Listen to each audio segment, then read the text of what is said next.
All right, let's jump right in. We're officially moving way past the days of simple text generators.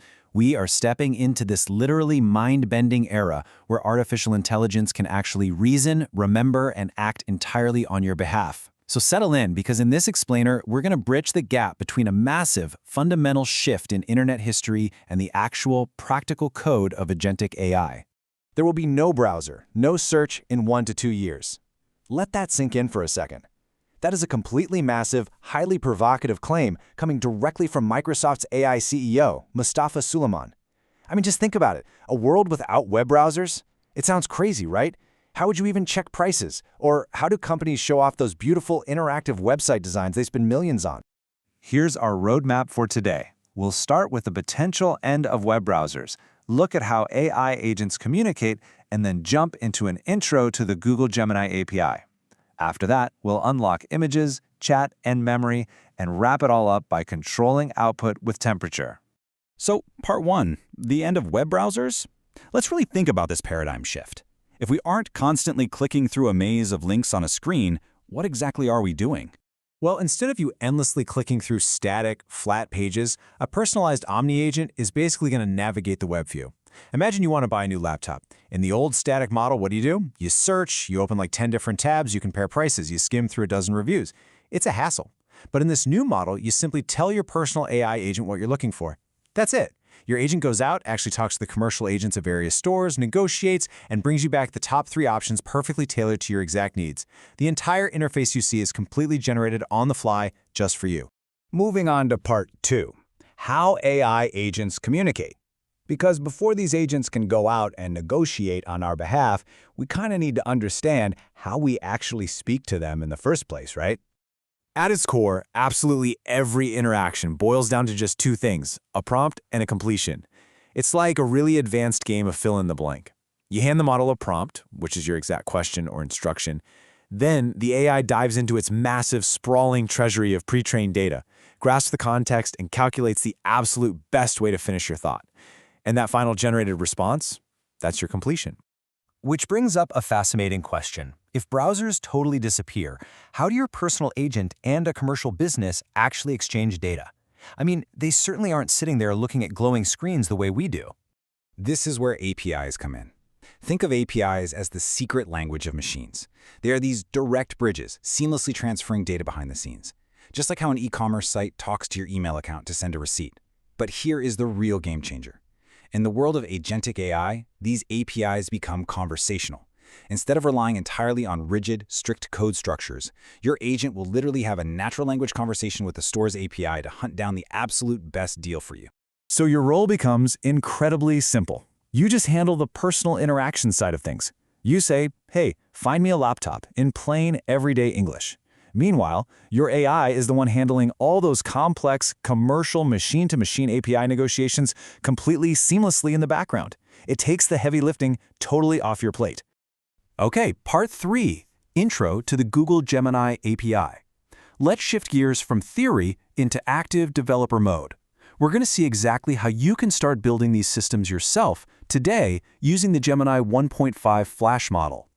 First things first, you'll head over to Google AI Studio to create your API key. Now listen closely, you have to treat this key exactly like your ATM PIN. Keep it absolutely entirely secret.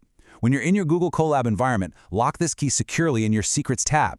Once you are properly authenticated, you just install the Generative AI Python package, initialize the Gemini 1.5 Flash model, and boom! Just like that, you are literally ready to write code that thinks. Bringing us to part 4, images, chat, and memory. Because once we're connected, we unlock capabilities that go way, way beyond simple text generation. Generative AI can actually start to perceive the world around it. For example, we can actually pass an image of a backpack directly to the model, and it will intelligently extract its features. We call this multimodal capability. And the wild part, the Gemini model doesn't just recognize, oh hey, that's a backpack. If you prompt it the right way, it will incredibly read messy human handwriting right off the image itself, like maybe a tag that says USB-C charging, organize those specific technical specs, and then output them perfectly into clean, structured JSON code so another piece of software can easily read it. It is absolutely brilliant. Now, we also really need to contrast a single prompt with multi-turn chat. This is where the model maintains a history and actually remembers you, kind of like a classmate who doesn't need you to reintroduce yourself every single morning, right? See, a standard API call is what we call stateless. Basically, the AI has total amnesia the second it finishes replying. But by using the start chat method in Gemini, we create a history object. So if you tell the AI your name in prompt 1, you can ask it, "What's my name?" in prompt 2, and it will actually know. Maintaining that ongoing contact, that is the foundational building block for creating a true, personalized agent. All right, final stretch. Part 5, controlling output with temperature. Because let's face it, AI isn't free, and it certainly isn't always perfectly predictable. So let's explore how developers actually build guardrails into these systems. First, you need to understand tokens. Every single prompt you send and every completion you receive back is measured in tokens. Currently, developers get a pretty sweet deal, about 500 free generations per day just to experiment. But think of tokens as the base currency of large language models.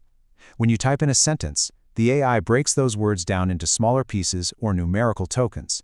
It crunches those numbers and then generates output tokens. You absolutely have to keep track of this usage because in the real world, you are billed by the token, and that directly impacts your wallet. Now, to control how those tokens behave, we use something called temperature. Just think of temperature as a volume knob. Down at 0, the AI is completely strict, factual, and rigid. So if you're building a banking agent, you definitely want a temperature of 0. You need deterministic, exact answers with absolutely zero hallucinations. But let's say you're building an agent to brainstorm wild new marketing copy. Go ahead and crank that temperature all the way up to 0.9 or 1.0. At those higher temperatures, the model takes risks. It strings together wildly unique, expansive completions that it would literally never even attempt at a lower setting. So, what does this all mean for us? Well, the tools are literally already in your hands. You know the concepts behind connecting to the Gemini API, parsing multimodal data, building continuous memory, and controlling the AI's creativity. As the internet completely transforms from a landscape of human-facing websites to a massive network of machine APIs, there's a huge opportunity right in front of us. The only question left is, are you just going to be a user? Or are you going to step up and be an architect of this new agent-driven world?